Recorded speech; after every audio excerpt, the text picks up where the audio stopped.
Roy Lichtenstein, a New York artist.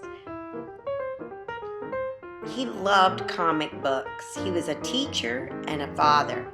One day, his children brought him some bubble gum with a cartoon, and he began pop art. He was on the cover of Newsweek, and his art was on the cover of Time magazine. He also had some art for the 1964 World's Fair. In copying comics, he stayed true to the dot pattern that was used in the printing technique for printing newspapers.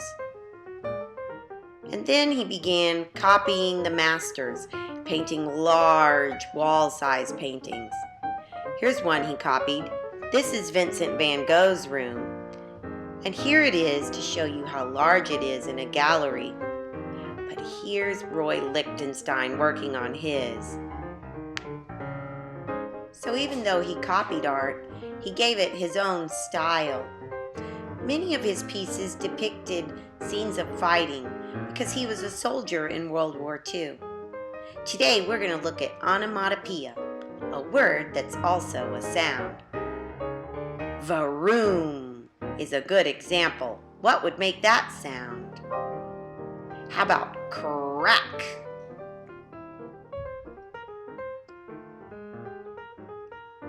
And what sound does this make?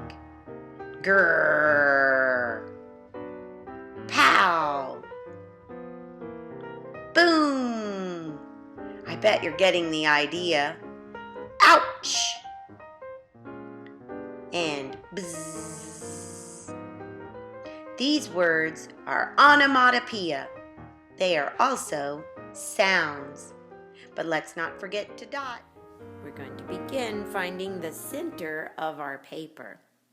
And then make a rainbow over your finger. You don't have to trace around it. It can be a bigger rainbow. When we move our finger out of the way, we'll put a smile underneath the rainbow. Now, let's practice finding halfway from the top of the circle to the top of the paper. Where is the middle? I think it's about right there. We're going to do it again under our circle. So from the bottom of the circle to the bottom of the paper, where is halfway? About right there. Now, let's connect our dots with a capital C.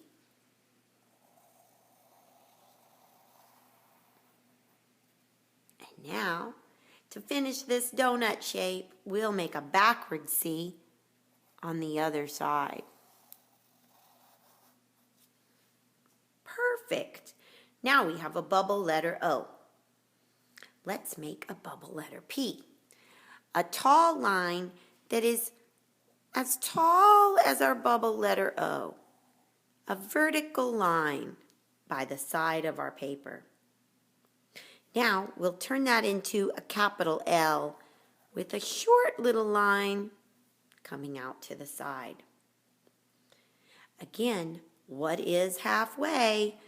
We'll draw an up line, but only halfway. Don't make it too tall. Perfect. Now to turn it into a letter P. First, we'll go out to the side, almost touching our O. Then curve and go up, up, up to the top of the O. And curve and connect. Great! If you add a circle inside the top, you have a bubble letter P. But now we haven't spelled pop. We need another P. First, a standing tall line right next to our O. Make it into a capital L. Take your line halfway up. Here's the hard part, making it a capital P. Go out to the side, almost to the side of the paper. Curve and go up to the top of our line. Curve and go over to connect.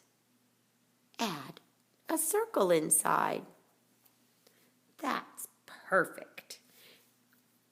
Let's make this word into a pop art icon. So we're going to use Q-tips to make perfect little circles. Make sure you let your Q-tips stand up tall. Don't let your circles get too close to each other, or they won't look like polka dots anymore. It will look like you were rubbing and filling in. Remember Roy Lichtenstein's art? We don't want it to look like we painted it solid. We want it to look like a cartoon under a magnifying glass, full of polka dots. Remember, only one color Q-tip for one color paint. Try not to get confused. Blue has to stay with blue. Another good tip is, when you're making your polka dots, if you lay the Q-tip down to the side, it doesn't really make a very good dot shape. It works the best when the Q-tip stands up tall. And then when you stamp it, it will make a perfect little circle.